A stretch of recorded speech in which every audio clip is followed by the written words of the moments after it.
고달픈 중년의 인생에 힘이 되어드립니다. 인생 이야기 파란 만장. 여러분께 저희가 좀 사연을 보내주십사 했더니 네. 얼마나 말씀을 하고 싶으셨는지 어마어마한 양의 사연을 보내주셨어요. 예, 그 파란만장한 사연들 중에서 오늘 여러분과 함께 나눌 이야기는 과연 어떤 이야기일까? 여러분 함께 보시고 공감해 보시죠.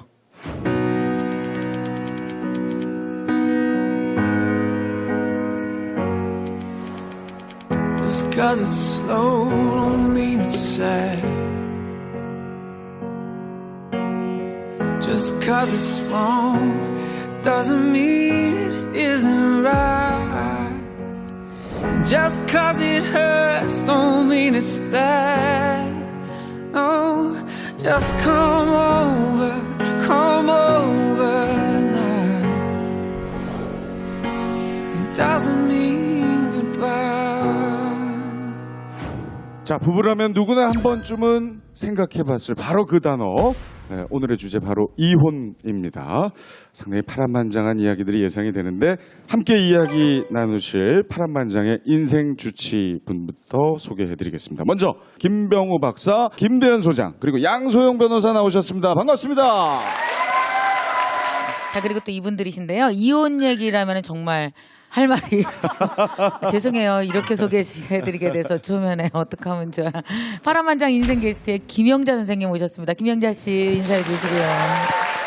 아유, 양원경 씨. 예. 안녕하세요. 네. 자, 이렇게 다섯 분과 오늘 본격적으로 이야기를 나눠볼 텐데 첫 질문이 이래서 좀 죄송합니다만 어떻습니까? 우리 김병우 박사님도 혹시 이혼을 생각해 보신 적이? 가출을 한 적이 있어요. 에? 한 달 정도. 어머, 그렇게 길게요? 예. 오. 결혼 둘째 낳고 난 다음에 애 둘인데 남편이 안 들어오니까 매일 늦게 들어오니까 뭐라 그러는데 나는 왜 나보고 싸우자 그러는지를 모르고 난 일 열심히 하는데 뭐 술 좀 먹고 일 열심히 하고 논문 많이 쓰고 그러는데 왜 날 보고 이렇게 싸우자 그러지? 자기도 모르네. 몰랐었어요. 본인도 모르는 아니 거야, 우리가 갖다가. 아프면 정신과 의사를 찾잖아요. 그러니까. 근데 정신과 의사가 아프면 누굴 찾는 거예요? 그래서 요즘 병원 잘 되시는 거죠? 그게 20몇 년 전 얘기예요. 아, 오래전 얘기죠. 옛날 얘기고 네. 젊었을 때 저도 철었었어요. 마찬가지로. 아, 김대현 소장님 어떠십니까? 요즘 저는 자꾸 시선을 피하시길래. 아니 단 한 번도 이혼을 생각해 본 적이 없습니다. 네, 다만 방금- 다음 세상에서는 안 만나고 싶습니다. 질문 안 받으려고 계속 저쪽 쳐다보고 계시더라고요. 아, 그럼 이 생에서는 참기로 예, 하신 거죠? 근데 저는 좀 좋았던 게 뭐냐면 생각을 할 시기가 있었는데 그 시기에 어쩔 수 없이 기력이 앞발했잖아요. 네. 그러니까 자연히 그런 생각 안 하고 떨어졌으니까 더 고마운 느낌도 들고 그래서 한 번도 생각해 본 적은 없습니다. 결단코. 예. 그러면 저 살이 이렇게 결단코. 바르르 떨리시면서 얘기하시. 그러니까. 자, 지금은 네. 돈이 있으니까 기러기도 하죠. 옛날에는 보따리 싸가지고 친정집에 애 들쳐 업고 갔어요. 그랬어요. 그 친정집에는 뭐 잘 살아? 숨어서 지내고 그렇죠. 남편 찾아올까봐 끄댕맥이 끓을까봐 시어머니 왔까봐 이렇게 살았는데 지금은 참 좋은 세대를 살고 있는 것 같아요. 아니, 지금은 이혼하기 참 좋은 세상이라는 얘기예요. 그렇죠. 저는 누님을 참 존경합니다. 네. 그 어려운 걸 두 번을 해내신 거예요. 저는 한 번인데. 이제 프로그램 색깔이 갑자기 이상해지고 있어요. 예. 예. 이게 아니에요, 우리가. 여러분 이 옆에 보십시오. 이게 바로 여러분이 보내주신 사연들입니다. 거의 뭐 만장을 정말 육박하는. 네? 아주 저 뒤에 다 붙어 있어요. 겹겹이. 그래서 이런 사연들 중에 첫 번째 사연 제가 한번 뜯어봅니다. 이혼해도 후회가 되네요. 그런데 안 해도 후회가 되겠죠. 하하. 이혼을 하신 분 같은데 어느 분의 혹시 사연입니까? 제 사연입니다. 네, 제 사연입니다. 네. 그럼 좀 예. 안녕하세요. 네. 이혼남 양홍경입니다. 네. 제가 여기 나온 이유는 혹시 이 방송을 보고 계신 분 중에 또 오신 분 중에 고민하고 계신다면 제 얘기가 조금이라도 도움이 되셨으면 좋겠다 해서 사실은 용기를 냈습니다.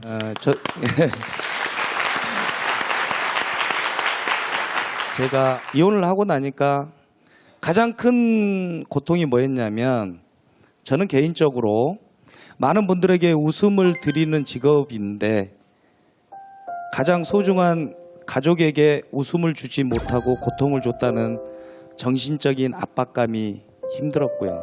소중한 자식들과의 소통이 끊깁니다. 눈만 뜨면 만났던 딸들을 이제는 한 달에 2번, 애들도 눈치가 있으니까 말은 못하죠. 밝은 척을 합니다. 그러나 밝지가 않죠. 그런 자녀들과의 소통도 끊기고요. 이혼하면 고지혈증, 당뇨, 위궤양, 병원비 엄청 나옵니다. 말리는 게 대수는 아니지만 많은 사람들과 대화를 하면서 현명한 답을 찾을 수 있는 시간들을 꼭 가지시기를 바라겠습니다. 감사합니다. 정말 그 양원경 씨가 이렇게 진지한 모습 보이시는 건 처음 봤습니다. 그래도 네. 뭐 좋은 점도 있을 거 아니에요. 좋은 거는 딱 한 가지 있더라고요. 뭐요? 밤에 전화가 안 와. 어디야? 언제 들어올 거야? 예, 이런 전화는 안 와요. 아직도 약간 정신을 덜 차리시는 거예요. 그러니까 좀 더 긴 이야기는 네. 좀 차츰차츰 네. 풀어보겠습니다. 오늘 참석하신 분들은 어떠신지. 글쎄 말이에요. 그죠? 궁금해요. 다들 뭐 사람 사는 거 다 비슷하니까 우리가 솔직하게 얘기할 수 있다면 지금 여기 오신 분들 중에서 나도 한 번쯤 살면서 뭐 이혼에 대해서 생각해 보신 적이 있다 하시는 분 한번 이렇게 손 들어 보세요. 우리 지금 여기 다 있다 그랬는데 본인들만 없다고. 그러니까 1억이 없기. 그 말이 돼요. 이러시면 안 돼요. 어디 얘기해봐요. 제가 지금 애가 셋인데 아우 뭐 하려고 셋씩이나 낳았어. 아이고. 저는 일도 하고 애도 보고 살림도 하고 다 하잖아요. 그렇죠. 저희 신랑도 지금은 일을 하죠. 본인도 일을 하고 애도 보고 살림도 해요. 근데 내가 하는 건 당연한 거고 자기가 하는 건 나를 도와준다 생각하는 거예요. 근데 그게 대화에서 계속 나오니까 제가 계속 화가 나는 거죠. 아유. 그러니까 너무 육체적으로 힘들고 힘든 상태에서도 신랑이 말하면서도 나한테 그렇게 고마움을 안 하니까 네. 내가 왜 이런 고생을 하지? 그래서 이혼을 한번 생각해 봤어요? 아니면 둘이서 얘기를 해봤어요? 나는 꼭 60살이 되면 환갑 기념으로 당신이랑 이혼을 할 거야. 이렇게 얘기를 했어요. 근데 그 결심하고 오래 가면 못해. 그런가 결단력이 있어야 하려면 될까요? 바로 해야 되는 거지. 근데 60대면 헤어진다 그러는데 60 잠깐이에요. 눈 깜빡하니까 60 지나가더라고. 정말. 지금 또 30대 분 말씀 나눠봤는데 중년 여기 마이크 좀 주세요. 어떤 경우셨어요? 예, 저는 시어머니 때문에 너무 많이 힘들었었어요. 홀시어머니의 홀아들이었거든요. 네. 어머니하고 아들하고 둘만 있는 집에 결혼을 했는데 남편이 퇴근하잖아요. 그러면 뭐냐면 어머님은 남편을 반깁니다. 어머님이. 그리고 그 애착 관계가 있는 예, 거구나. 그래서 저는 그 시간에 어떻게 해야 되냐면 네. 방에 들어가 있어야 돼요. 어머머머머. 왜냐하면 남편을 어머님하고 어머니한테. 실컷 이제 서로 간의 대화를 다 끝날 때까지. 그래서 저는 초저녁에 잘 수밖에 없을 정도로.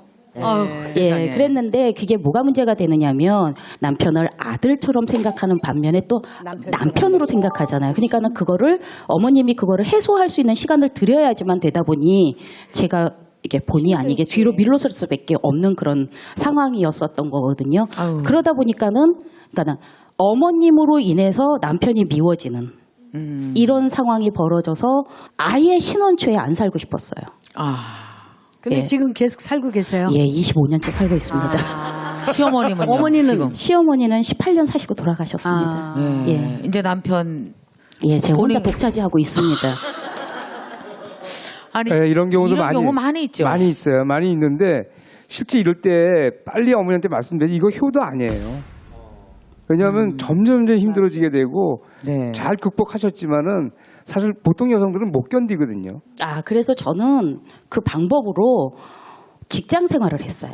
아하. 집에 같이 여자가 둘이 있게 되면 아무래도 힘들 것 같다라는 생각에서 근데 지금 아들이 계세요? 내 아들 있습니다. 그 아들한테 또 그러면 어떻게 시어머니가? 제가 그래서 제일 걱정스럽습니다. 배운 대로 한다고 얘기했거든요. 그렇더라고요. 사람들이 얘기하기를. 그래서 저도 제 아이한테 그렇게 안 하려고 나름의 노력을 하는데 그게 안 될 것 같아서 첫 번째로 저희 아들한테 요구할 게 뭐냐면 네 마누라도 직장 생활 시켜라. 만약에 내가 애를 봐줘야 되는 입장이라면 네 마누라를 근데 직장 그거 생활 안 시켜라. 좋은 방법인데 제가 보기에 그래요? 예, 부인같이럼 성숙한 사람 이렇게 많지 않아요. 근데 저희 아들은 저랑 같이 산다고 그러는데 어떡해요? 그건 아들이죠. 그 어머님이 저 직장 생활 다시 시작하시면 어떠세요? 야. 아니 그런데 지금 있잖아요. 아유. 지금 말씀하신 거. 네. 그거는 그래도 좀 약관데 네. 제 동생은 네. 두 부부가 이렇게 밤에 잘 때 되면은 이상하다는 거예요. 그래서 나중에 뭐 이렇게 보니까 침대 머리맡에 구멍을 뚫고 옆방에서 이런 분도 있어요. 옆방에서 침대에 거기다 구멍을 뚫어놓고 낮에 뚫어놓고 밤이면은 그걸 이렇게 엿듣고 이건 웬 영화 같은. 정말 영화 같은 얘기가 실제로 있었어요. 저는 얼른 직장 온전한 직장을 잡아서 아들하고 따로 있어야 되겠습니다. 네네네. 예, 따로 아들하고 따로 계세요. 다시. 아 근데 평생 일할 팔자인가 봐. 아무래도. 그런 것 같습니다. 이만큼 이혼이라는 주제가 우리 모두의 관심사인 세상입니다. 첫 번째 사연 제가 한번 뜯어봅니다. 환갑이 넘어서도 멈출 줄 모르는 남편의 바람기 때문에 고민입니다.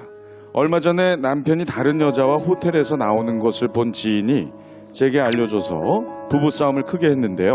바로 어제는 남편 책상에서 사용하고 남은 비약까지 발견이 됐습니다.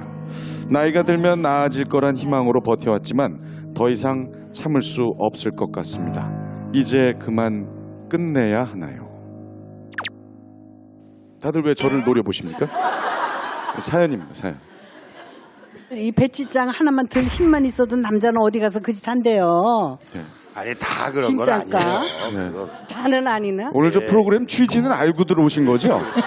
네, 지금 이게 서로 개인적인 감정 지금 꺼내실 때가 아니고 어떠세요? 좀 이성적으로 이 사연을 좀 분석해 보겠습니다. 이게 이제 여성하고 남성하고 외도에 대한 게 틀려요. 그러니까 남성들인 경우는 배우자가 성적인 관계를 맺느냐 안 맺느냐가 중요한 거고요. 예. 여성들은 남편이 그 여자한테 마음을 뺏겼나 안 뺏냐가 더 중요해요. 그래서 이제 이게 남자하고 여자하고의 그 상징적인 생각이 차이인데 어쨌든 현대사에서 외도가 용납될 수 있다고 볼 수는 없어요. 그래도 나는 용서하겠다 하시는 분 손 들어보세요. 여성분들 중에서. 다들 용서가 안 된다네. 사실 여기서 손을 들 수 있는 분은 저는 없다고 봐요. 누가 그러겠어요. 근데 이거를 막상 내가 닥쳤을 때는 좀 다르죠. 자, 나는 지금 생각하면 저희 남편이 바람 피면 저는 100% 이혼할 것 같아요. 근데 정말 실제로 그런 일이 벌어졌을 때 내가 그걸 선택할 수 있느냐는 전 다른 문제 같거든요. 막상 결혼을 해보면 그 사이에 아이가 태어나고 그 사이에 둘이 만들어져 가고 있는 관계라는 게 있거든요. 네. 근데 그것이 하나 문제가 생겼다고 해서 난 이혼할 거야라고 우리가 바로 선택하지는 못해요. 가끔 이렇게 생각하세요. 남편이 바람을 피웠는데도 이혼을 못하고 있는 사람이 마치 어리석은 선택을 한 것인 것처럼 자존심도 없는 사람인 것처럼 오해할 수도 있거든요. 인생에서 선택을 할 때 고려할 요소가 굉장히 많다는 많다. 거죠. 네, 네. 아니 근데 우리 저 김영선 선생님 사실 이 외도 관련해서는 사실 전문가시잖아요. 전문가는 죄송스러운 말씀입니다만. 전문가는 아니고요. 근데 결혼하기가 무섭게 그때부터 달라지기 시작한데 결혼할 때까지가 중요하지. 잠깐 지나니까 벌써 거짓말과 모든 게 다 이게 척척척척 이렇게 나오는데 알리바이 성립까지 쫙 하면서 하는데 이게 이렇게 보니까 정말 도사 중에 도사더라고요. 그래서 다시는 결혼을 안 할 거라고 생각했어요. 네. 근데 한 3년 되니까 희한하게 또 어떻게 결혼을 하게 되더라고요. 예. 그래서 했는데 이번에는 그 외도 문제가 아니라 버는 대로 다 갖다 족족 갖다 없애는 거야. 그러니까 지금은 17년째 혼자 살고 있는데 너무너무 행복하고 뭐든지 정말 17년 동안 아 이게 행복이구나. 제가 사실은 이 바람기라는 주제에 대해서 아무 말도 안 하고 그냥 넘어가고 싶어요. 네. 왜냐하면 솔직하게 저도 양심 고백을 하겠습니다. 없었던 건 아니에요. 근데 후회합니다. 근데요, 솔직히 정말 얄팍한 욕을 먹을 변명이지만 마음은 주지 않았다. 그리고 또 나 진짜 안 했었어. 그리고 그러니까 믿어줘.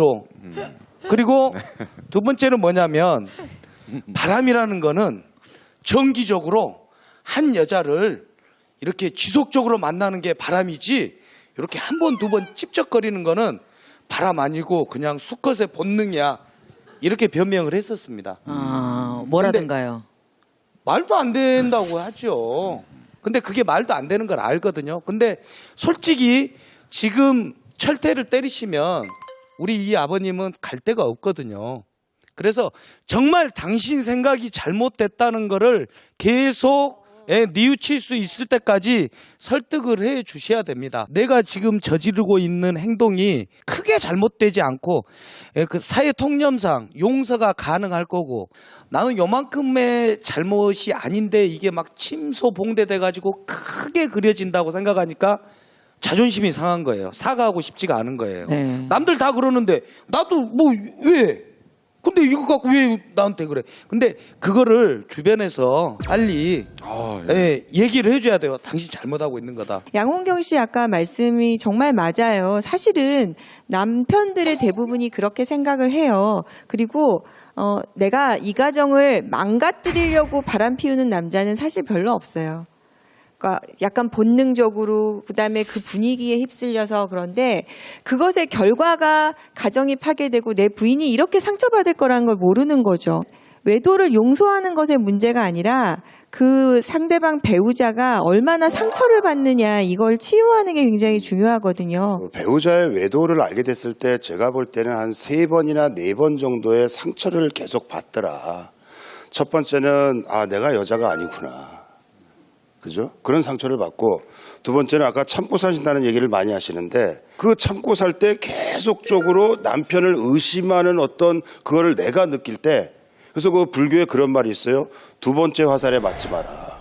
계속 자기가 자기를 찔른다고요. 근데 그런 일이 벌써 어떻게 하면 좋으냐? 일단은 김비영 박사님 같이 전문가를 찾아서 본인의 분노를 잘 다스린 다음에 그 다음에 양소영 변호사를 만나서 전략적으로 이혼을 준비하는 거. 근데 여기서 이혼을 준비하는 게 이혼을 제가 하라고 조장하는 게 아니라 아내가 그런 액션이 나와야 저기서 아 뜨거 하면서 멈추거나 아니면 안 걸리게 완벽하게 하거나 둘 중에 하나가 된다. 왜 그러세요? 그래서 전문가와 상담할 필요가 분명히 있다고 말씀드려요. 저는. 김병호 박사님 만나고 양소영 변호사 만나고. 그렇죠. 근데 이게 순서가 이렇게 갔다 이렇게 가야지 이렇게 가면 여기서 끝나버리니까 그러면 안 됩니다. 양 변호사 먼저 만나면 안 됩니다. 근데 제가 이렇게 만났거든요. 근데 이혼했어요. 방금 지금 잘못됐죠. 아니 순서를 이렇게 했다니까요. 그렇게 썼어요? 제가 뭐 얘기까지 안 하려고 그랬는데 네. 연예인이 뭐 옷 같은 거나 협찬 받아야 되는데 저는 이혼을 협찬 받아고 했습니다. 협찬이라 그랬어. 네. 사실 도와줬어요. 근데 도와줬는데 안 이혼을 했군요, 되더라니까요. 안 돼. 결국. 이 가장 중요한 거는 두 분이 푸셔야 돼요.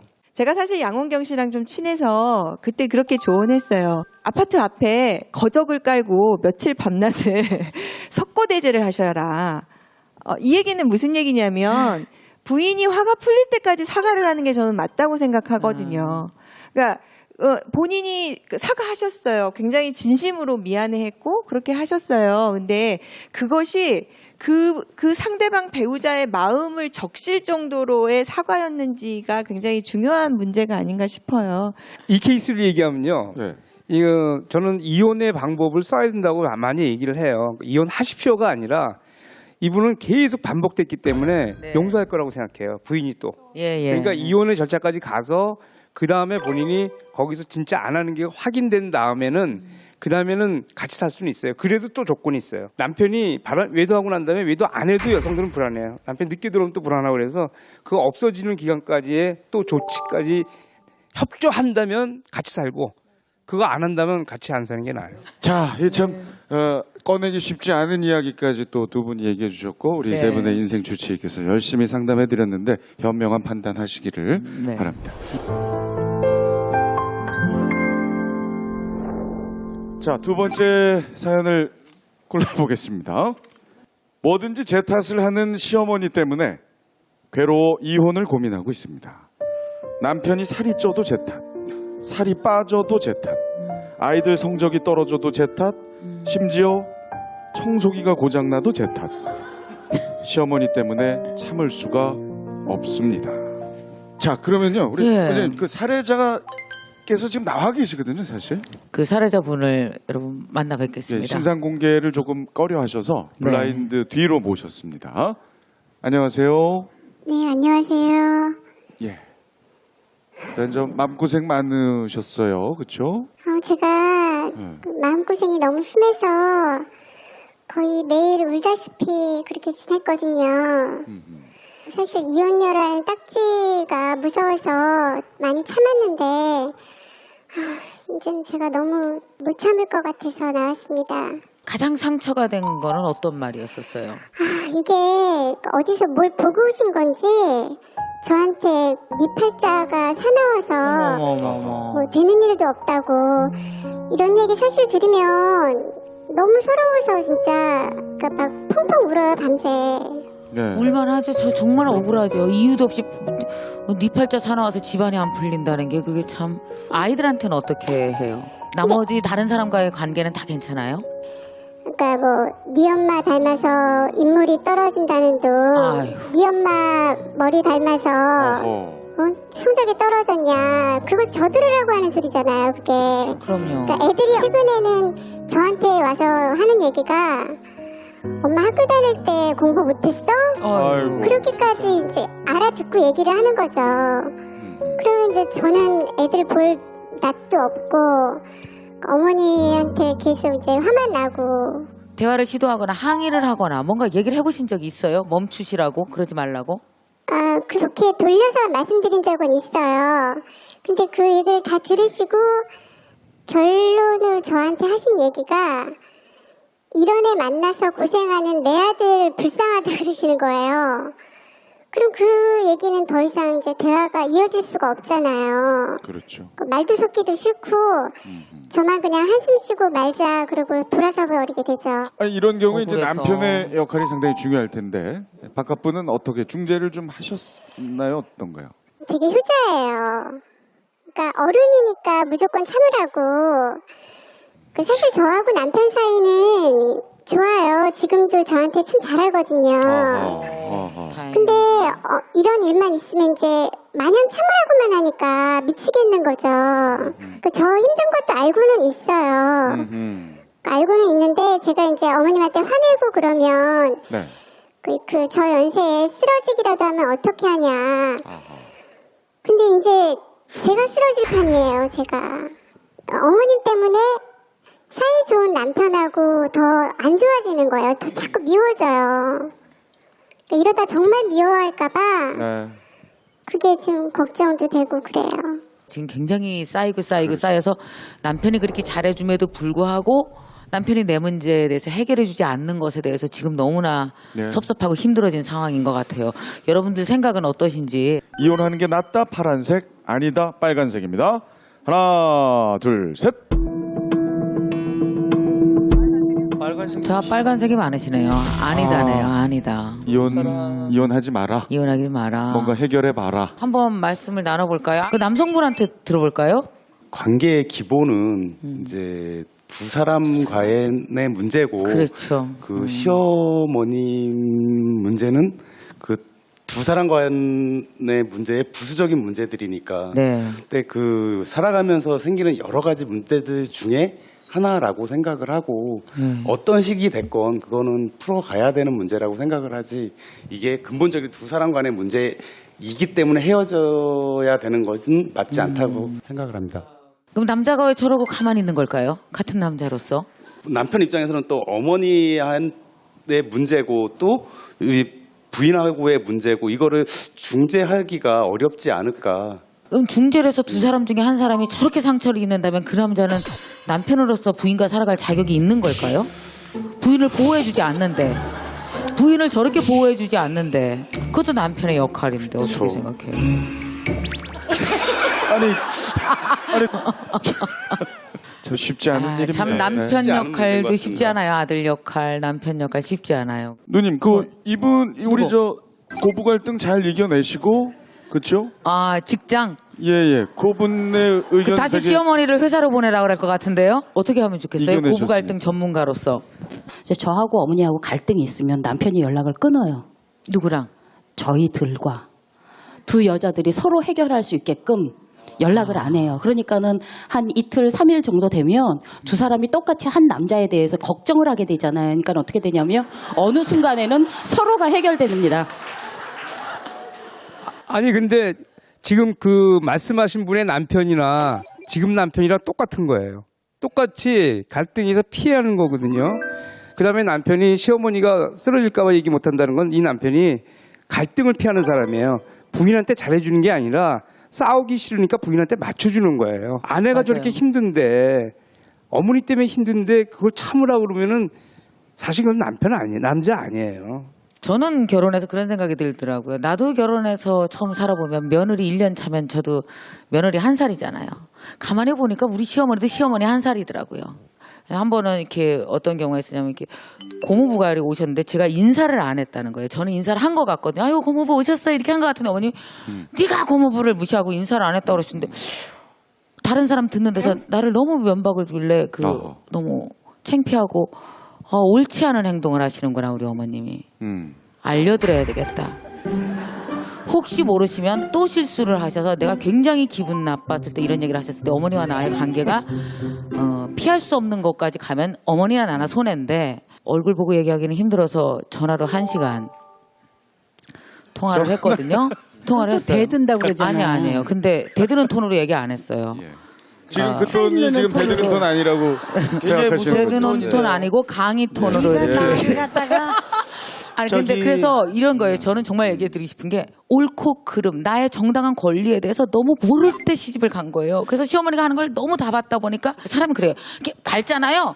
밟는데 계속 밟히잖아요. 그곳을 계속 밟아요. 근데 안 밟히는 며느리 있잖아요. 뭐라고 얘기하는데 어머니 왜 그러세요? 이런 며느리는 거기 못 밟아요.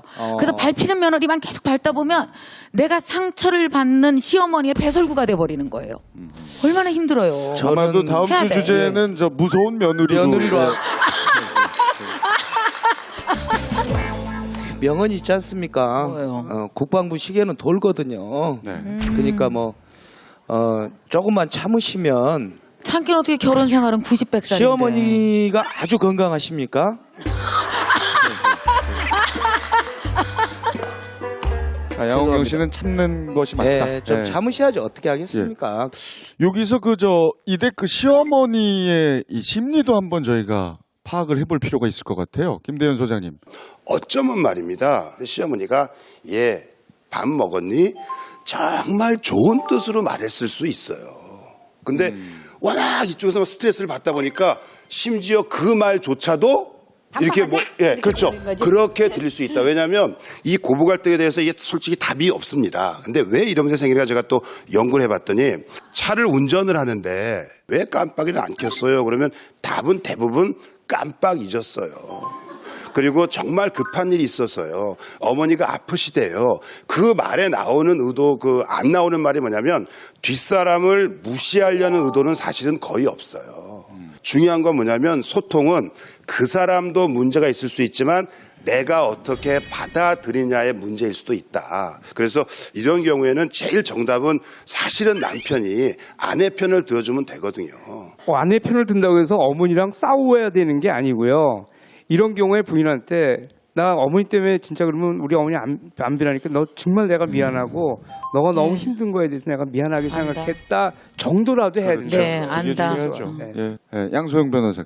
만약 이혼 소송을 만약 준비한다면 시어머니로부터 위자료를 받을 수 있다든가 이건 참고만 하겠습니다. 실제로 이 시어머님이 하신 거는 언어 폭력입니다. 네 탓이다, 네 탓이다, 모든 게 다 네 잘못이다. 이거는 평생 지워지지 않는 상처거든요. 부부 갈등을 증폭시키는 면은 충분히 있으셔서 예. 이 부분에 대해서는 명백히 잘못된 것으로 위자료까지 받으실 수는 있을 겁니다. 예. 자, 여기- 죄송합니다. 부정적인 얘기를 마무리를 해서. 그 얘기 하시라고 오늘 모셨습니다. 예. 이 법적인 것도 좀 체크를 하긴 해야 되거든요. 예. 어떠세요? 오늘 저 사연 주시고 어렵게 참 자리까지 하셨는데 마음이 좀 어떻게 좋아지셨어요? 어때요? 말씀 잘 들었고요. 도움 많이 됐고, 그리고 그냥 참으라고만 하는 남편한테도 그래요.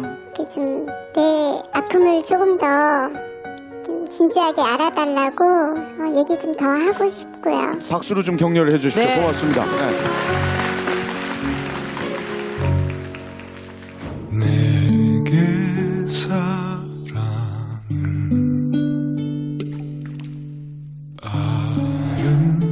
아름다운 상처 내게 사랑은 달콤한 아픔 내 가슴 자, 이제 다음 사연으로 가겠습니다. 네.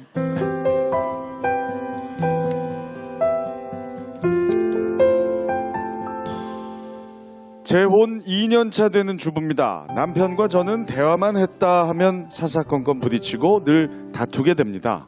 자녀 교육 문제를 비롯해 심지어 쓰레기 버리는 방법, 설거지하는 방식 등 대화만 했다 하면 꼭 지적을 하고 시비를 거는 남편 때문에 결국 큰 싸움으로 번집니다.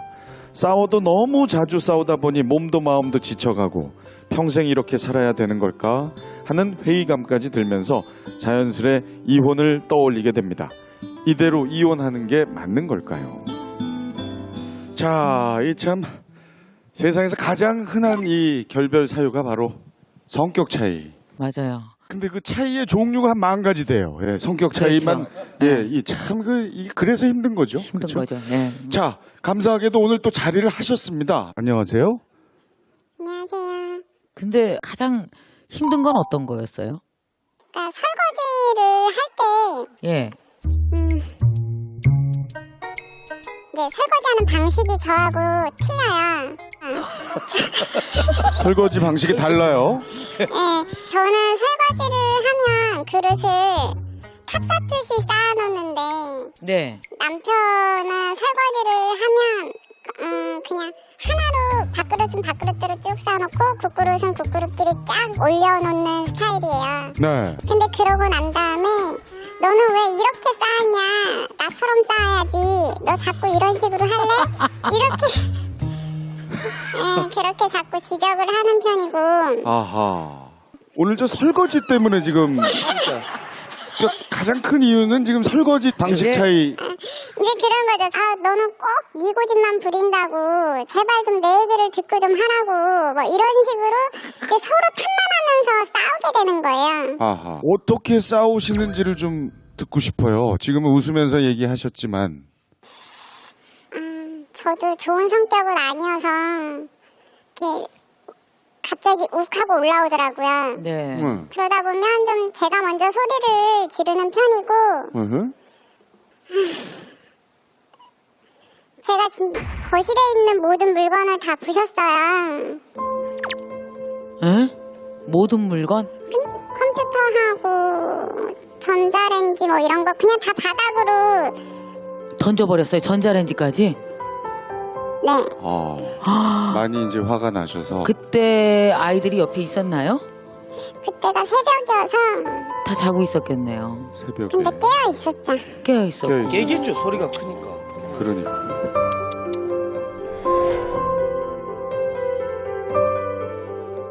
그날도 제가 좀 심하게 했었던 날은 남편이 안방문을 잠그고 그냥 있더라고요. 나와보지도 않고. 그래서 지금까지는 뭐 이혼도 생각을 하신 거죠? 그쵸. 그 마지막으로 싸우던 날은 네. 그래 이렇게 하고서 깨끗하게 갈라서자 이런 마음으로 그렇게까지 심하게 저도 행동한 거거든요. 아예 좋은 모습을 보여주지 말자. 그래야 저 사람도 뭐 나를 붙잡지 않을 거니까. 남편이 나를 사랑한다라는 확신은 있어요, 없어요 지금? 처음에는 있었죠. 근데 이제 서로 행동하고 표현하는 걸 보면서 저도 의심이 되죠. 그런 부분들이. 지금 사례자분께서는 사실은 우리가 생각하는 것보다 훨씬 더 심각한 지경에 계세요. 굉장히 남편이 권위적이고 자기가 하라는 대로 하고 무진장 강한 남자라서 웬만한 걸 때려 부셔도 눈도 깜짝하지 않고 내가 이렇게 고통스럽다는 걸 말로 해서 안 되니까 저분이 때려 부시는 걸로 나를 표현하고 있는 거거든요. 그러니까 나약한 여자가 할 수 있는 게 또 소리 지르거나 때려 부시거나 해서 날 봐달라는 건데 안 봐주고 있고. 지금 이게 성격 차이가 아니고요. 남편이 자기 방식이 아닌 걸 못 받아들이는 거예요. 남편이 자기가 생각하는 대로 안 되면은 아내한테 계속 뭐라고 얘기를 하는 거거든요. 치우는 거든 안 치우는 거든. 이거는 그 성격 차이라기보다는 성격 차이도 있지만 남편이 타인의 성격을 전혀 못 받아들이고 자기 방식대로만 해야 된다고 하는 거기 때문에 사실 이거는 굉장히 권위적이고 보수적이고 타인의 마음을 전혀 읽지 못하는 남편이에요. 그럼 이쯤에서 우리 방청객의 의견을. 이혼하는 게 맞다 파란색, 이혼은 안 된다 반대 빨간색입니다. 하나 둘 셋.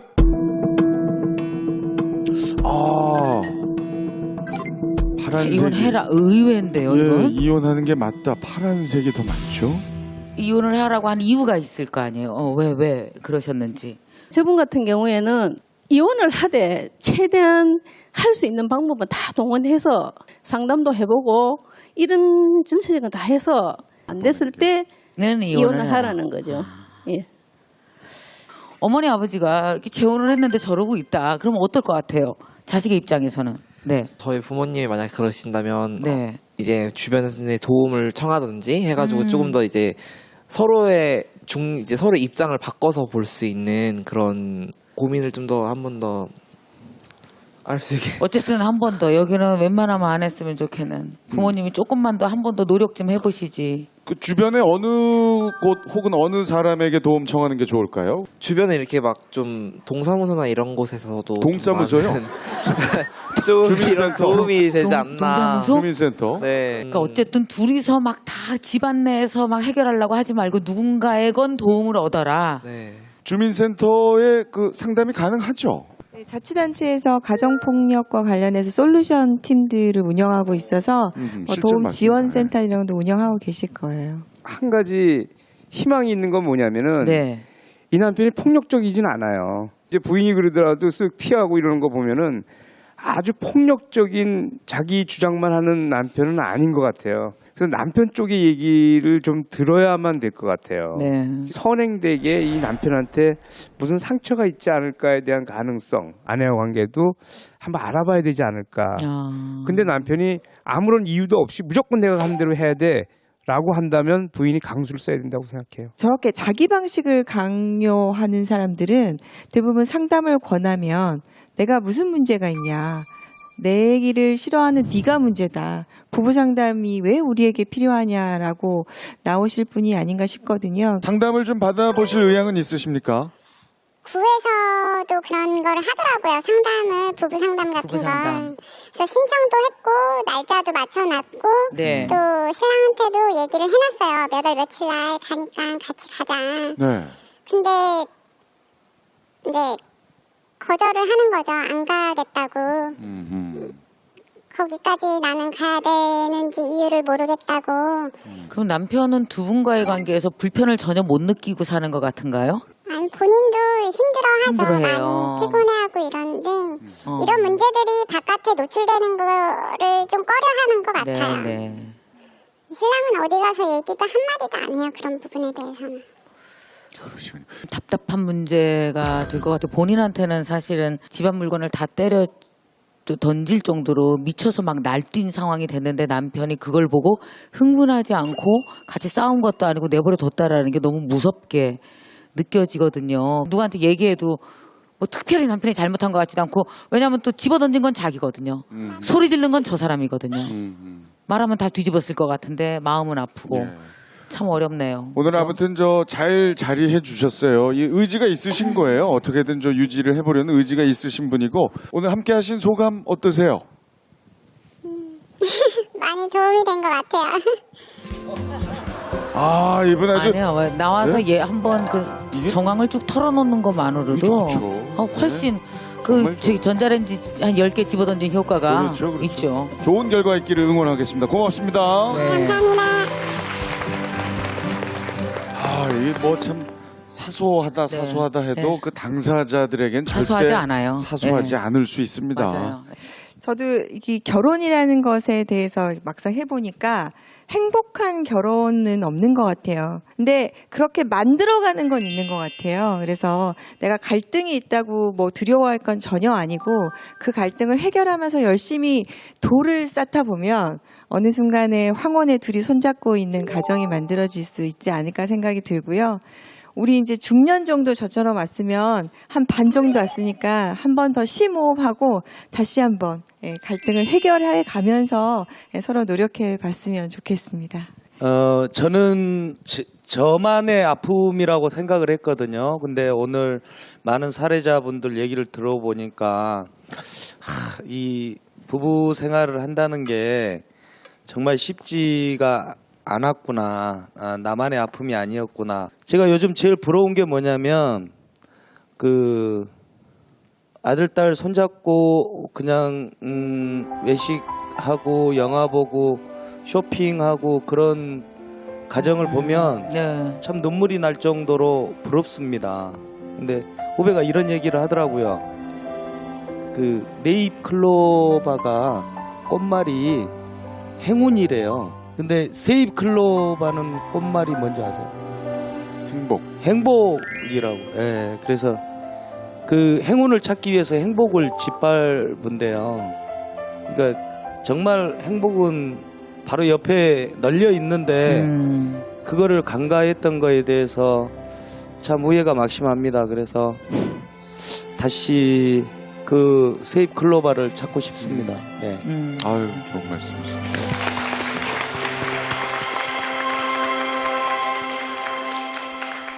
예. 그리고 사실 옆에 계신 우리 김미경 원장께서 오늘 진행하시느라고 많은 얘기를 못했지만 또 한 분의 전문가거든요. 마지막으로 우리 김미경 원장의 속 시원한 이야기, 파란만장 인생 메시지 만나보겠습니다. 네.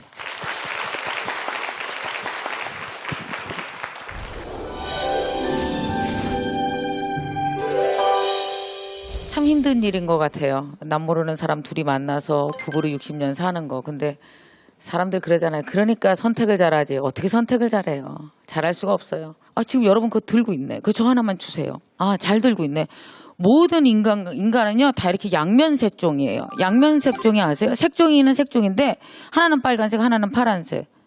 이렇게 생긴 거라는 생각이 들어요. 우리 직원 중에 하나가 제일 좋아하는 게 왜 이렇게 자기야 나 사랑해 막 이런 거 물어보고 찡찡거리고 남편이 막 백허그 해주고 이런 거 되게 좋아하는 여자 아세요? 막 팔베기 좋아하는 여자? 피 한 통이야. 그런 짓 하지 말아요. 그런 거 너무 좋아하는데 이 남자 되게 묵뚝뚝하고 덤덤한 남자예요. 근데 이 친구가 되게 일이 많거든요. 근데 일이 많아서 한 4일째 5일째 집에 못 들어갈 때도 있어요. 그럼 이 남자 어떤지 아세요? 회사 일 중요하지. 그래 회사 일. 알았어 내 밥은 내가 챙겨 먹을게. 걱정하지 말고. 그러니까 5일 후에 들어온다고. 그럼 5일째 되는 날 전화해. 내가 저기 회사로 데려갈게. 되게 괜찮은 남자 아니에요? 이 친구가 우리 회사 직원이거든요. 얘 뭐라 했는지 알아요? 우리 남편 너무 괜찮은 남자 아니에요? 근데 또 한편 뭐라 그러냐. 이 남자가 백허그 안 해준다고. 나 이 남자랑 살아야 되냐고. 사랑 표현을 너무 안 한다고. 애가 사이코요. 근데 여러분 이런 생각 이런 느낌이 안 오세요? 이 남자 왜 알았어. 내가 회사 앞으로 데려갈게. 덤덤하죠. 야 내가 한 달 전에 사랑한다고 말했지. 어떻게 맨날 사랑한다고 하냐. 덤덤하죠. 이게 혹시 같은 남자란 생각이 안 드세요? 같은 남자인데 우리가 이 남자를 보고 싶은 것만 보는 거예요. 근데 또 제가 아는 친구 하나는 남자가 엄청 세심해요. 막 말도 못해요. 티라미수 케이크 먹고 싶다 그러면요. 언제든지 지나가 티라미수 케이크 있을 때마다 그 여자를 계속 사다 줘요. 그러니까 이 세심함에 너무 좋은 거예요. 얼마나 결혼하면 잘해줄까 결혼을 하려고 했었어요. 근데 얼마 전에 같이 운전하고 가다가 이렇게 경미한 교통사고가 났거든요. 그래갖고 둘이서 병원에 하루 입원했었어요. 딱 하루. 별건 아니에요. 근데 이 남자 어떤지 아세요? 만날 때마다 그 얘기를 하는 거예요. 내가 그때 널 왜 데리고 갔을까? 내가 왜 너를 옆에 태우고 운전을 했을까? 그때 내가 너를 옆에 안 태웠더라면 정말 교통사고 후유증은 없었어요. 네가 후유증이야. 네가 쉬지 않고. 여러분 가만히 생각해봐요. 내가 너를 거기 차에 왜 태웠을까? 너를 왜 데리고 갔을까? 내가 그때 그러지 않았더라면 되게 세심하죠. 한 달 전에 말한 그 집 티라미수 케이크를 기억해놨다가 늘 사오는 남자 되게 세심하죠. 같은 남자란 생각이 안 드세요? 같은 남자예요. 신기하게도 우리는 결혼 전에는 티라미수를 사오는 남자를 만나고 결혼 후에는 내가 너를 거기 왜 데리고 갔을까 하는 남자를 결국엔 만나요. 그래서 우리는 다른 남자랑 사는 것 같지만 결국 한 남자랑 연애하고 한 남자랑 산 거예요. 양면색종이라고요. 자식은 어때요? 이렇게 나쁜 면 보고 있다가 기어이 좋은 면을 보죠. 기어이 봐요. 왜냐하면 내 새끼니까. 아우 애가 어쩜 그렇게 말대답을 꼬박꼬박하고 애가 못돼 먹었는지 모르겠어요. 그러다가도 자기가 어때요? 뒷면을 확 뒤집어서 아주 애가 철학적이에요. 아니 내 새끼는 그렇게 뒷면을 봐요. 근데 아십니까? 시어머니들은요. 우리 아들의 그 뒷면을 아는 거예요. 그래서 며느리가 내 아들을 왜 저렇게 대하는지 이해가 안 되는 거죠. 잘 보면 뒷면 있는데. 되게 책임감이 강한 남자일수록 되게 부인한테 완강하거나 소리를 지르거나 해요. 그리고 따뜻한 말 잘 못해요. 돈은 열심히 벌어다 주는데 막 따뜻한 면이 전혀 없죠. 되게 그래요. 그게 같은 힘이거든요. 그게 사실은. 근데 막 부인한테 그랬죠? 막 이러는 남자들은 돈을 못 벌어와요 또. 왜냐하면 밖에서도 어쭈 이러느냐고 돈이 잘 안 돼요. 특히 그러셨어요 우리 아버지. 근데 결국 그게 같은 힘이더라는 거죠. 그래서 내가 데리고 살 건 무엇인지 결국 하나의 힘입니다. 근데 모든 인간은 양면색종이라 다른 남자 만나 똑같아요. 또 뒷면 있어. 항상 우리는 뒷면을 감당하고 사는 게 결혼이구나라고 생각해 보시면 조금 더 나만 이렇게 운이 없어 이런 사람 만난 거 아니고 모든 집이 뒷면과 함께 싸우고 있구나 생각하시면 훨씬 더 나만 그런 게 아니니까 마음이 놓이실 거거든요. 옆에 한번 쳐다보세요.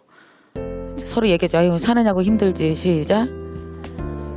다 힘들어요. 우리 안 힘든 사람이 없어요. 다. 그러니까 여러분 서로 힘내시고 양명색종이다 생각하시고 그거에 대해서 한번 어른답게 노력해보는 시간 우리가 꼭 가졌으면 좋겠고 혹시 그러다가 이혼이라는 결정을 하게 되더라도 절대로 내가 잘못됐거나 나는 이혼한 사람이야 나는 실패한 사람이야 절대 생각하지 마세요. 나는 또 하나의 다른 최선을 위해서 뛰는 그런 엄마고 그런 아빠야 생각하시면서 사셔도 됩니다. 네, 고맙습니다.